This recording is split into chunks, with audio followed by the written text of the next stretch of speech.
वर्ष पूर्व संसार में एकमात्र सनातन धर्म था। उस समय संसार के सभी लोग सनातन धर्म के थे। ये मुस्लिम और ईसाई की जो धर्म और संस्कृति है, ये तो सनातन धर्म से ही निकल कर आया है। मूल रूप से अगर आप देखोगे तो संसार के सभी लोग सनातनी हैं। ये अगर हमारे पास भगवान ने शक्ति दिया है तो इसका दुरुपयोग नहीं करना है, इसका सदुपयोग करना है। इसलिए हम तो सरकार से भी यही चाहेंगे, और आजकल जितने भी साधु हैं, चाहे जो पंडित लोग हैं, ये भी अपने जजमानों को, चाहे समाज के लोगों को जागृत करें। होगा वो सोचते हैं कि आपके अगर सोना है और किसी के पास शस्त्र है, अगर वो आपसे छीन सकता है या नहीं छीन सकता, छीन सकता है। अगर आपके पास भी शस्त्र होगा वो कैसे छीन पाएगा। तो सभी से कहूँगा, अपनी घर की रक्षा के लिए, अपने परिवार के सदस्यों की रक्षा के लिए अपने पास शस्त्र होने चाहिए। जी हाँ, क्या इस बात से आप मेरे सहमत हैं या आपको बात ये बुरी लगती है, मुझे ज़रूर बताना। मेरे विचार से हर घर में हर भाई की हाथ में या घर पर शस्त्र होना चाहिए, जिससे अपनी बहन की, माताओं की रक्षा कर सके। आप इस बात से सहमत है या नहीं, कमेंट करके बताना।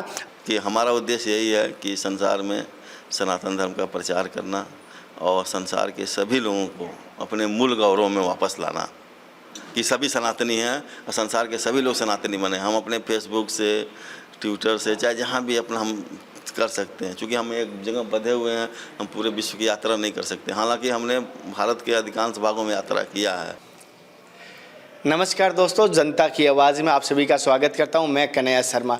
जैसे कि मैं संतों की सीरीज़ आपको दिखा रहा हूं, संतों के दर्शन करवा रहा हूं, लेकिन आज मैं एक ऐसे संतों के दर्शन करवा रहा हूं जो कहते हैं ज्ञान के साथ हमें शास्त्र के साथ शस्त्र विद्या भी करनी चाहिए। जी हाँ, ऐसे संत हैं। उनका क्या कहना है नवयुवकों को लेकर, हमारे देश की रीढ़ की हड्डी युवाओं को लेकर उनका क्या कहना है वो भी जाने। जैसे आप देख पा रहे हो, उन्होंने अपने, जैसे कह सकता हूँ, कुटिया में, आश्रम में किस प्रकार शस्त्रों का यहाँ पर स्थान बनाया हुआ है। और हर चाहे त्रिशूल है, चाहे तलवार है, चाहे गदा है, चाहे भाला है, सभी इसमें हथियार हमारे देखने को मिलेंगे। जैसे दोनों तरफ मैं कैमरामैन से निवेदन करूंगा हमारे ये सभी एक बार दिखाना दर्शकों को। लेकिन सभी से कहूँगा, आप सभी समझते होंगे, आप सोना इकट्ठा कर लोगे, घर में सोना रखोगे, चांदी रख लोगे, और एक तरफ दूसरे लोग सोचते हैं कि हम है ना हथियार रखते हैं। सोना तो वो रखवाले होते हैं और हथियार को तो कभी भी छीन लेंगे। तो घर में सोना रखो, अच्छी बात है, चांदी रखो, अच्छी बात है, लेकिन घर में हथियार भी जरूरी है, ये ध्यान रखना। चाहे तलवार हो, चाहे भाला हो, चाहे लट्ठी क्यों ना हो, होना जरूरी है। क्या मेरी बात से इससे सहमत हो, या मेरी बात अगर बुरा लगे तो कमेंट करके बताना। हथियार हमारे घर में, हमारी घर की रक्षा के लिए, हमारी बहनों की रक्षा के लिए रखना चाहिए या नहीं रखना चाहिए, ये ज़रूर बताना। अब मैं कैमरामैन से निवेदन करूँ, हमारी दिखाना महाराज जी किस प्रकार शस्त्रों को यहाँ पर रखे हुए हैं।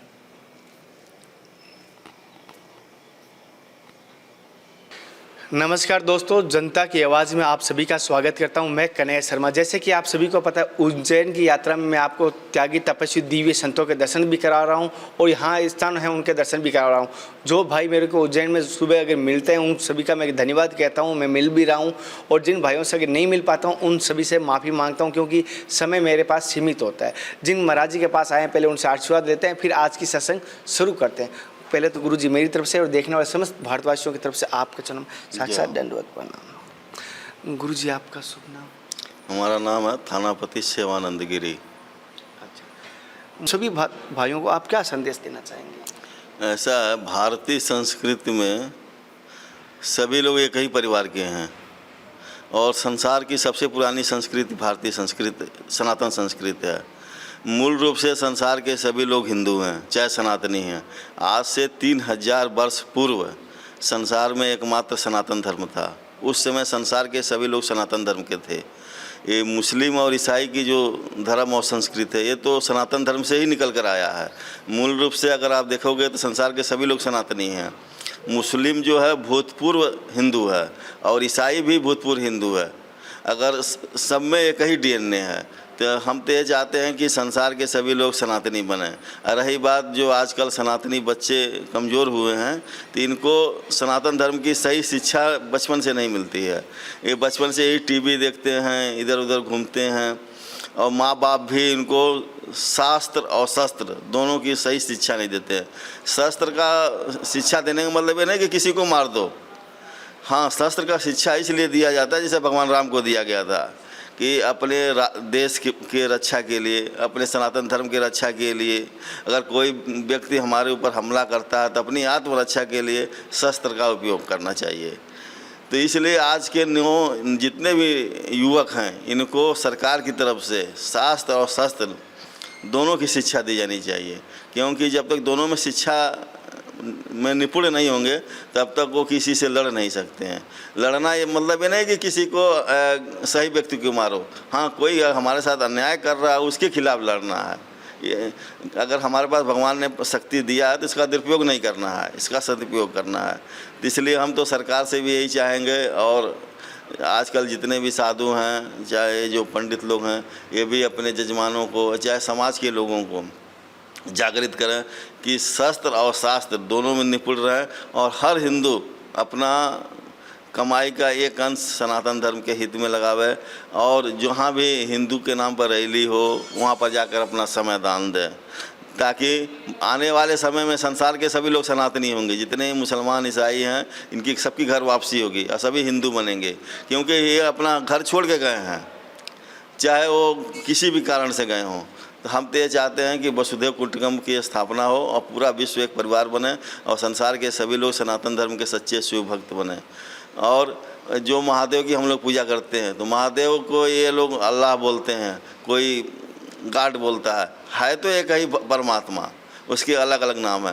तो इसलिए प्राचीन काल में जैसे 3000 वर्ष पहले संसार के सभी लोग सनातनी थे, तो हमारे अंदर कुछ कमी रही होगी हिंदुओं में, जिसके चलते गौतम बुद्ध ने अलग रास्ता अपनाया और क्या ईसाई इस्लाम अलग हुए। तो इसलिए वो कमियों को अब हिंदुओं को भी दूर करना चाहिए। जैसे जातिगत कमियां हैं, किसी को जातिगत मत मानो, हाँ कर्म के आधार पर किसी को छोटा बड़ा मानो।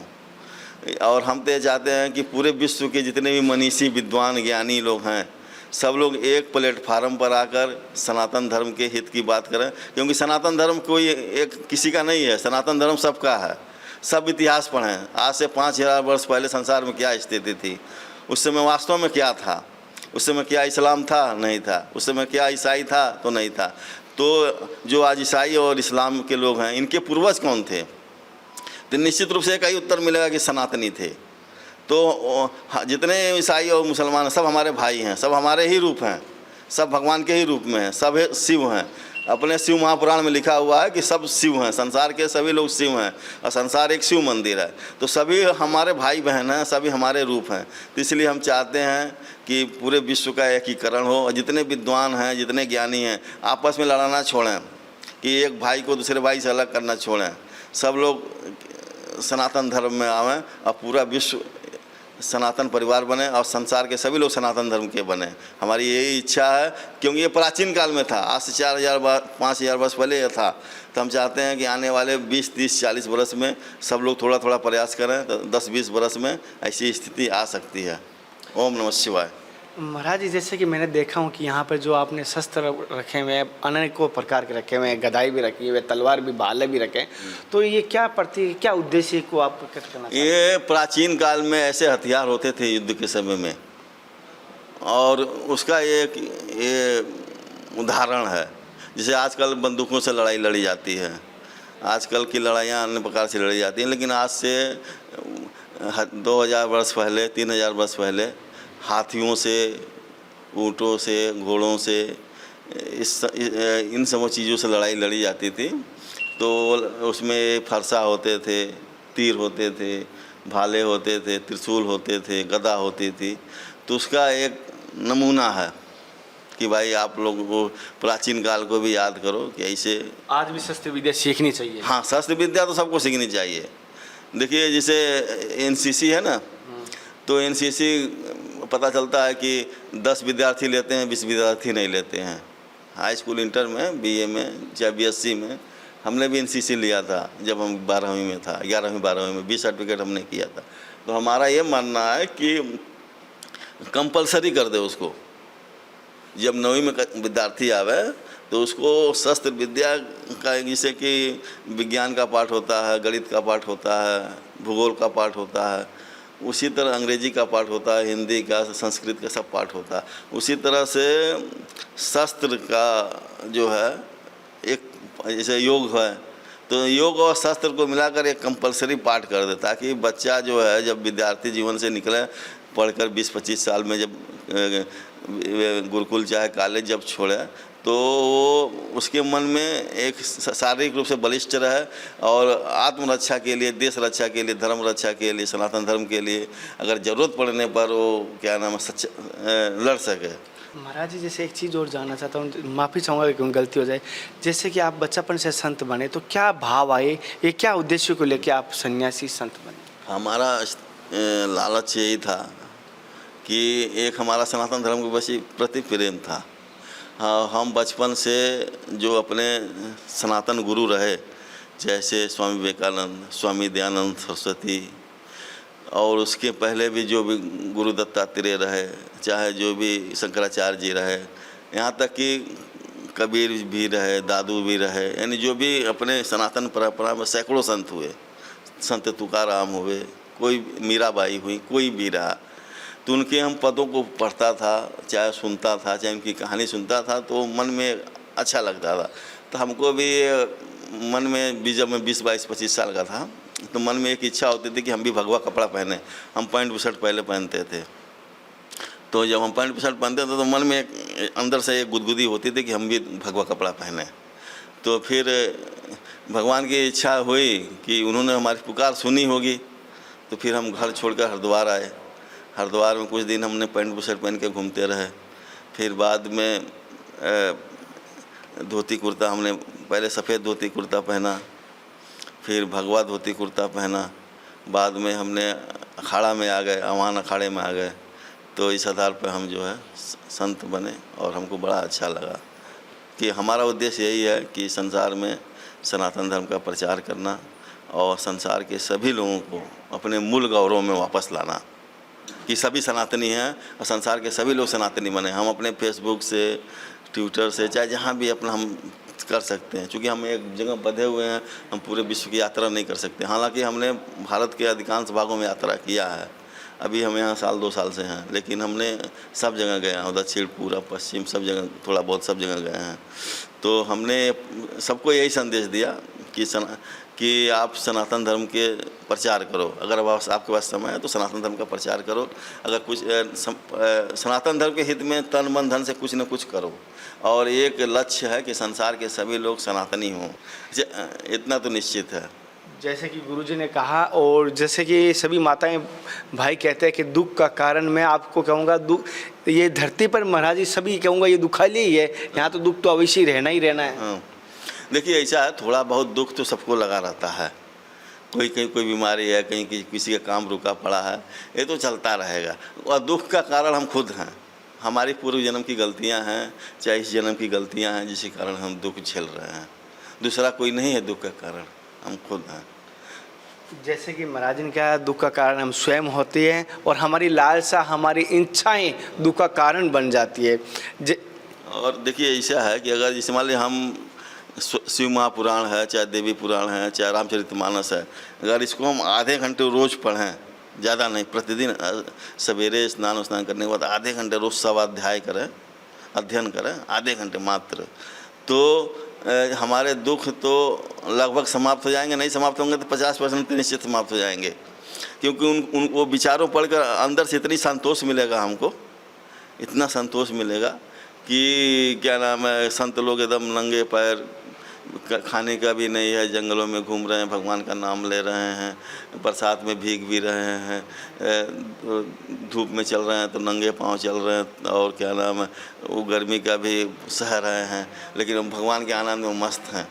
तो जब दूसरे का इस तरह की कहानी जब पढ़ेगा, फिर जैसे कि वो पुस्तकों के विचार, अच्छे विचार पढ़ेंगे, तो उनको 50% दुख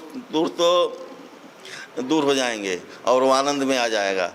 और अगर सही मायने में अगर उसने पूरा अध्ययन कर लिया तो उसके पास कोई दुख नहीं रहेगा।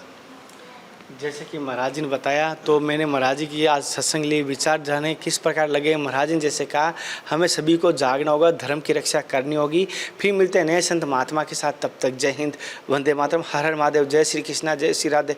हे नाथ, हे मेरे नाथ, मैं आपको भूलूँ नहीं। जय गुरुदेव की जय, गुरुदेव, नमो नारायण। नमो नारायण। अच्छा, अपना